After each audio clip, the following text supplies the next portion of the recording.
வணக்கம்மா. இன்று 4/5/2026 ஆண்டு நம்முடைய பண்ருட்டி இளம்புரம் பாரதிய கல்வி மற்றும் தர்மசாஸ்திர முதியோர் அறக்கட்டளைக்கு பண்ருட்டி மாரியம்மன் கோயில் தெருவில் வசித்த திரு சண்முகம் ஐயா அவருடைய நினைவு தினத்தை முன்னிட்டு ஐயா ஆத்மா சாந்தி அடைய இறைவனிடம் மனதார பிரார்த்தனை செய்கிறோம். நம்முடைய அறக்கட்டளைக்கு நல்ல நண்பர், என்னுடன் படித்த நண்பர், அமெரிக்காவில் வசித்துக் கொண்டிருக்கிறார். பண்ருட்டி மாரியம்மன் கோயில் தெருவில் வசித்தவர். பண்ருட்டி முத்தையர் பள்ளியில் என்னுடன் படித்த நல்ல நண்பர் எஸ். செல்வவேல் அவர்களுடைய தந்தை சண்முகம் அவருடைய நினைவு தினத்தை முன்னிட்டு இன்று மதிய அன்னதானங்கள் வழங்கியிருக்கிறார்கள். செல்வவேல் அவர்களும் அவருடைய துணைவியார் நீலிமா அவர்களும், செல்வவேல் நீலிமா இவர்களுடைய பிள்ளை ஸ்ரவன் ஸ்ரேயா ஆகிய குடும்பத்துடன் சேர்ந்து நம்முடைய அறக்கட்டளைக்கு சண்முகம் ஐயா அவருடைய நினைவு தினத்தை முன்னிட்டு மதிய அன்னதானங்கள் வழங்கியிருக்கிறார்கள்.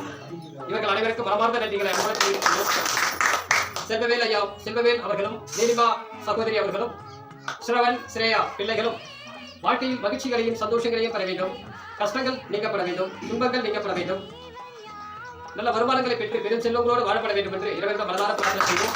அதே போன்று செல்வவேல் நீலிமா இவர்களுடைய பிள்ளைகள் ஸ்ரவன் ஸ்ரேயா இரு பிள்ளைகளும் நல்ல கல்வி அறிவினை பெற்று சமூக அக்கறை உள்ள பிள்ளையாகவும் சமூக சிந்தனை உள்ள பிள்ளையாகவும் வளம் வர வேண்டும், புகழ் பெற வேண்டும் என்று ஸ்ரவன் ஸ்ரேயா இவர்களை மனதார வாழ்த்தி நண்பர் செல்வவேல் அவர்களுக்கும் நீலிமா அவர்களுக்கும் சகோதரி அவர்களுக்கும் ஸ்ரவன் ஸ்ரேயா பிள்ளைகளுக்கும் மற்றும் குடும்பத்தில் உள்ள அனைத்து உறவினர்களுக்கும் மனமார்ந்த நன்றிகளை அன்புடன் தெரிவித்துக் கொண்டு அவர்கள் அனைவரும் வாழ்க்கையின் சந்தோஷங்களையும் பெற்று வளமோடு வாழ இறைவனிடம் மனதார பிரார்த்தனை செய்வோம். நன்றி, வணக்கம். அதேபோன்று செல்வவேல் அவர்கள் தொடர்ந்து செல்வவேல் நண்பர் அவருடைய தாயார் நினைவு தினத்தை முன்னிட்டும் தந்தை நினைவு தினத்தை முன்னிட்டும் தொடர்ந்து மற்றும் நம்முடைய அறக்கட்டளைக்கு உதவிகளையும் செய்து கொடுத்துக் கொண்டிருக்கிறார். உண்மையில் சமூக அக்கறை கொண்ட நல்ல நண்பர், சமூக சிந்தனை உள்ள நல்ல நண்பர். இவர் உண்மையில் எனக்கு பெருமைக்குரிய ஒரு நண்பராக விளங்கிக் கொண்டிருக்கிறார். உண்மையில் எனக்கும் பெருமை. ஏழை எளிய மக்களுக்கு தொடர்ந்து உதவி செய்யும் செல்வவேல் அவர்கள் வாழ்க்கையில் மேலும் மேலும் வளர்ச்சிகள் பெற வேண்டும், பிள்ளைகளும் வாழ்க்கையில் மேலும் மேலும் வளர்ச்சிகள் பெற வேண்டும் என்று இறைவனிடம் மனதார பிரார்த்தனை செய்வோம். நன்றி, வணக்கம்.